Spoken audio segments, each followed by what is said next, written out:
시청자 여러분 반갑습니다. 10월 26일 토요일 선성TV의 10분 논평을 시작하겠습니다.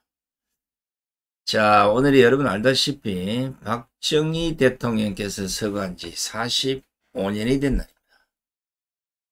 세월이 참 빨리 지나갔지만 많은 분들의 기억 속에서 박정희 대통령의 치적이나 그가 보여준 그 탁월한 지도력을 잊혀져 가고 있다는 게 실다는, 물론 모든 것이 이 좌파들의 공작에 의해서 다 벌어지고 있는 일이란 걸 감안한다면 윤석열 대통령이 오늘 이 방송을 들으시고 새로운 마음으로 대한민국을 재건하는 데 힘써 주시기를 당부드리면서 10분 논평을 시작하겠습니다.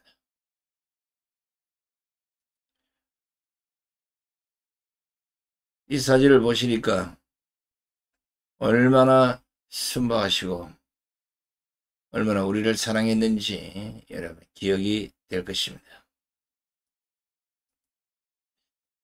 오늘의 10분 논평은 제목을 박정희 정신을 다시 살리자 이렇게 정했습니다.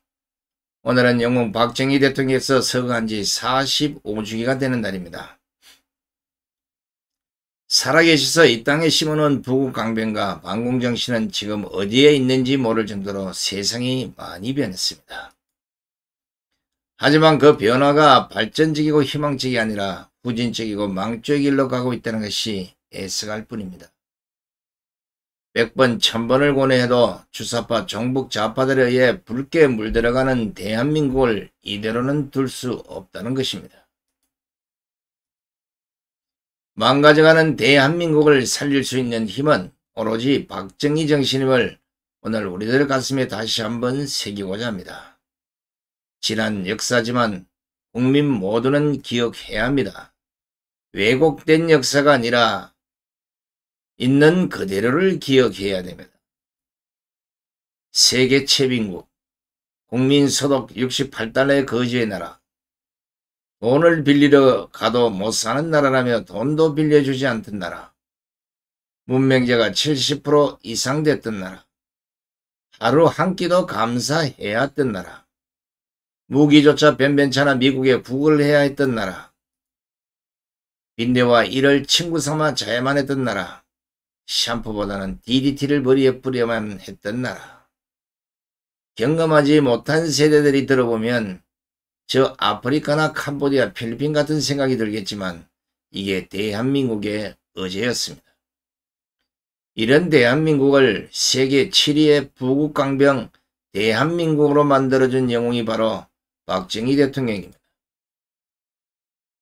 무엇보다 박정희 대통령께서 그렇게 심의를 기울였고 우리 국민께 심어주셨던 반공방첩은 지금 벽장 안에 박제가 되다시피 했습니다. 겉함을 비집고 들어온 주사파 종북 좌파들은 민주화라는 얼토당토하는 단어를 내세워 지금은 국민의 절반을 붉게 물들였습니다. 이 상태로 가면, 아니 앞으로 좌파 정권이 들었으면 대한민국은 낮은 단계 연방제의 공산화가 초속으로 진행될 것입니다. 낮은 단계 연방제의 경우는 이미 김대중, 노무현, 문재인이 북한 가서 서명을 했고 심지어 민주당 당헌 통일정책에는 이것이 버젓이 올라가 있습니다. 그리고 현재 민주당 대선 후보로 유력한 이재명은 대한민국을 혁명하라는 그의 책에서 연방제 통일을 신앙처럼 믿고 있습니다. 세월은 어느덧 박정희 대통령이 서거하신 지 45년이 흘렀습니다. 올빠진 우파 지도자들, 정신나간 우파 정치인들, 나태해진 우파 국민들의 침묵 때문에 이 나라는 또 위기를 맞고 있습니다. 주사파 종북 좌파의 거들락이 5분 전인 나라가 됐고 눈만 뜨면 좌파들의 윤석열 탄핵 김건희 특검 소리만 요란하게 왕왕거립니다. 다시 한번 반공정신을 다잡고 박정희 정신으로 돌아가지 않는다면 대한민국은 망하고 말 것이라는 우려가 현실화될 조짐입니다. 한술 더 떠 북한 김정은은 우리 동포 1만 명을 우크라이나 전쟁판에 방패막이로 내보내고 맨 남한을 향해서 엄포를 놓습니다. 심지어 2020년 6월 16일 남북 공동 연락사무소를 폭파한 뒤이어 지난 15일 정오에는 군사분계선 북쪽에 있는 경의선, 동해선 남북 연결도로와 철도선로 일부 구간을 폭파하기도 했습니다. 앞으로도 서울을 불바다로 만들겠다는 헛소리를 수시로 짓거려대고 있습니다. 모두 김대중 노무현 문재인이 북한에 퍼다준 천문학적인 돈의 부작용인 것입니다. 특히 문재인의 대한민국 파괴 행위는 절대로 용서할 수 없는 반국가적 행위로 반드시 법대로 처벌해야 됩니다. 이미 드러난 것 중에 지난 2018년 문재인이 대북 평화쇼를 펼치면서 판문점 도보다리에서 김정은에게 건네준 USB 안에 국가 상급기밀이 들어있다는 것이 확인이 됐습니다. 따라서 국가보안법 이적죄, 여적죄로 처단하고도 남을 것입니다. 윤석열 대통령은 미적거릴 때가 아닙니다. 반국가 세력을 처단하겠다고 발표한 만큼 문재인과 문재인 정권 대북쇼 관계자들부터 처단함이 우선일 것입니다. 그렇지 않고 좋은 게 좋다고 넘어가다가는 종북 세력을 구하기 위한 북한의 도발을 자초하게 될 것입니다. 윤석열 정권은 느슨해진 반공정신을 다시 고치시키고 좌파 정권이 없애버리거나 왜곡시킨 박정희 정신을 재정립해야 할 것입니다. 5.18 정신을 헌법 전문에 넣겠다는 생각은 접으시고 박정희 정신이 대한민국 전역에 다시 불붙도록 해야만 북한도 주저앉힐 수가 있습니다. 힘없는 정의는 불이다고 했습니다. 지금 같은 국민의힘으로는 좌파를 절대 이길 수가 없습니다. 더 많은 국민들이 반공의 기치 아래 자유 대한민국을 지키고 다시 한번 내보자는 새마을운동과 같은 국민적 동참운동을 펼쳐야 합니다. 국민적 인식도 바꿔야 합니다. 박정희 정신은 구태가 아니라 대한민국이 다시 한번 전파할 수 있는 가장 큰 원동력이 될 수 있는 것입니다. 자, 끝으로 박정희 대통령뿐만 아니라 아마 유경수 여사님에 대한 사랑도 여러분들이 각별할 거라고 보고 있습니다. 지금 현재 대한민국에서 벌어지고 있는 김정숙 그리고 지금 좌파들이 물어뜯고 있는 김건희 여사를 굳이 비교할 필요는 없습니다만은 적어도 대한민국의 국모라면 영부인이라면 대통령의 부인이라면 유경수 여사의 그 자태를 또 유경수 여사의 그런 행동 거지를 좀 닮아가야 되지 않겠나는 생각이 듭니다. 물론 세월이 지나서 많은 문화가 바뀌고 국민적 인식이나 사회적 분위기가 변화됐다고는 하지만 그래도 국민적 추앙을 받는 영부인의 자태는 아마 지금까지 유경수 여사를 닮은 사람을 그렇게 많이 보지는 못했습니다. 아니, 없었습니다.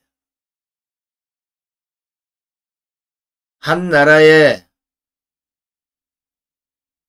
영부인을 정권이 출범함과 동시에 오늘 이 시간까지 물어뜯고 있는 좌파들도 문제지만 그런 사소한 빌미를 제공했다는 것에 대해서는 김건희 여사도 대우각성을 해야 되지 않을까 하는 생각입니다.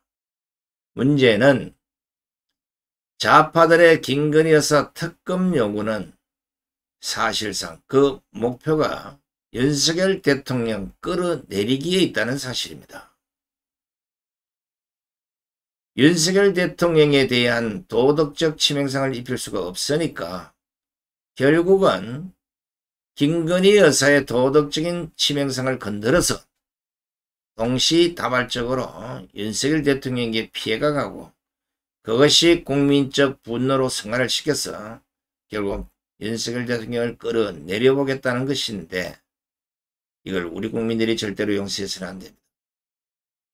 여러분들도 아시겠지만 유경수 여사도 문세강이라는 제1동포가 아니라 북한으로부터 공작 명령을 받은 이런 인간한테 흉턴에 서가셨고, 박정희 대통령도 김재규라는 둘도 없는 친구 같은 후배였지만 그도 좌파에 세뇌된 나머지 결국은 박정희 대통령의 심장에 총을 겨눴던 겁니다. 이렇게 주사파가 됐든 종북좌파가 됐든 좌익이 됐든 좌파가 됐든 반국가 세력적 행위를 하는 인간들은 꼭 결과가 좋지 않다는 거, 이거 꼭 생각하시고, 윤석열 대통령께서 제2의 박정희 대통령의 통치력을 공부를 하셨다면 지금부터라도 대한민국을 새로 세우겠다는 이런 자세로 나라 국가 경영을 한번 제대로 해보시기 바랍니다. 이승만, 박정희, 전두환 이후에 수많은 대통령들이 국가를 통치했습니다마는 알다시피 이 세 분이 세워놓은 대한민국을 그 이후의 대통령들은 다 갉아먹었던 겁니다.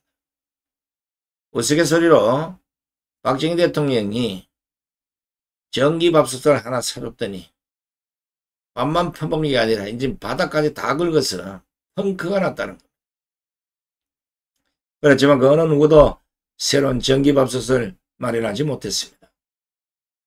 이런 우스갯소리가 앞으로도 계속될 것이고, 무엇보다는 방금 내용 중에 열려드렸습니다만 앞으로 좌파 정권이 대한민국에 또다시 들어선다면 대한민국은 공산화로 갈 수밖에 없을 겁니다.